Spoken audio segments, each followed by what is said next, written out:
Bonsoir à tous. Ce soir, je m'intéresserai au cas du Venezuela, de ce qui s'y passe actuellement. On rentrera vraiment dans le détail. On se demandera pourquoi tant de chefs d'État de pays soi-disant démocratiques se sont empressés de reconnaître une personne illégitime comme nouveau président euh, du Venezuela.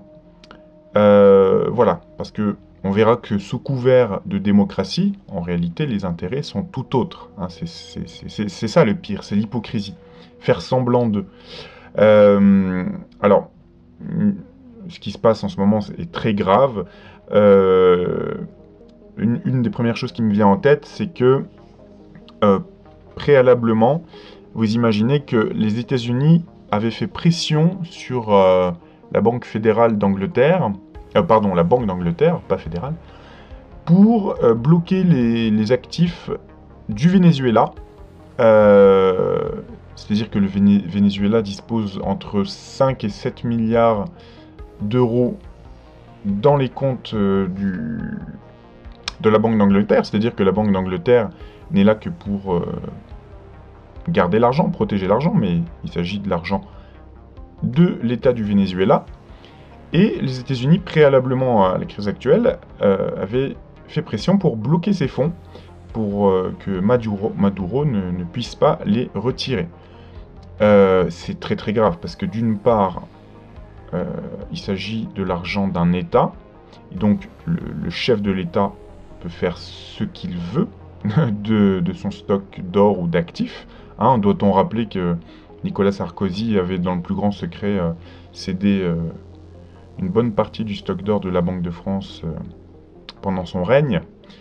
Voilà, enfin, je veux dire, nous on peut le faire sans aucun problème, mais eux ils n'ont pas le droit de le faire, et on a des entités privées ou semi-privées qui vont s'ingérer dans des affaires d'État, enfin qui vont interdire le président d'un pays de retirer des actifs qui lui appartiennent.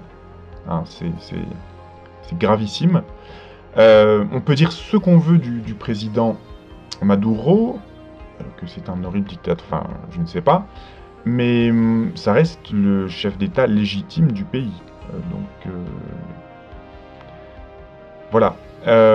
Donc ça, c'est un premier fait extrêmement grave, et on peut aussi se dire que le fait de bloquer les actifs du Venezuela pour un retrait éventuel de Maduro, un retrait d'actifs, eh bien, ça permet aussi de le bloquer de toute possibilité, s'il a besoin d'argent frais, par exemple, pour se préparer au futur conflit, ou ça le permet, en fait, ça permet aux Américains de bien s'assurer que Maduro n'aura pas la possibilité de riposter, peut-être en termes d'armement, voilà, il aura moins la possibilité de riposter, puisqu'il ne pourra pas retirer cet argent.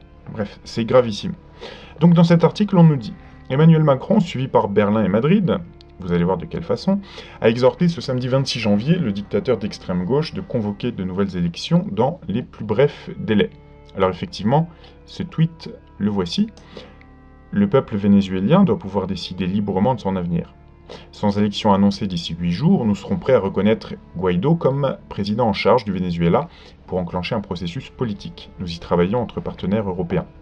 Alors ça, ils y travaillent, hein, puisque on lit ici le tweet d'un élu espagnol et d'une élue allemande qui sont quasiment du copier-coller. Hein. Celui en allemand commence pareil et finit pareil, c'est la même chose.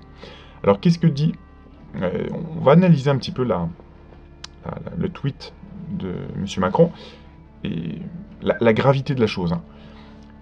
On nous dit que c'est le peuple vénézuélien qui doit pouvoir décider librement de son avenir.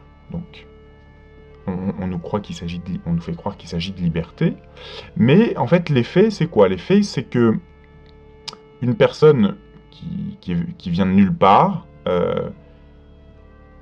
qui n'a jamais été élue, a fait un coup d'État et a été soutenu par certains et s'est autoproclamé président de la République. Très bien. Et les États-Unis se sont empressés de reconnaître cette personne comme nouveau président du Venezuela. Et les autres pays occidentaux ont suivi. Voilà, donc ça s'appelle un coup d'État. Donc il ne s'agit pas du peuple, là. Il ne s'agit pas d'une suite de vindictes populaires du peuple. Si ça avait été le cas, d'ailleurs, l'ONU se serait empressée de dire ce qui vient d'arriver est très grave. Nous nous donnons un ultimatum à nous-mêmes pour réfléchir à la situation et voir quoi faire, enquêter éventuellement. Mais là, pas du tout. Ils s'empressent de reconnaître la légitimité de quelqu'un qui n'est absolument pas légitime. Donc c'est déjà très louche, quoi. On peut se dire, du coup, que ce coup d'État a été soutenu par les États-Unis et peut-être par d'autres pays.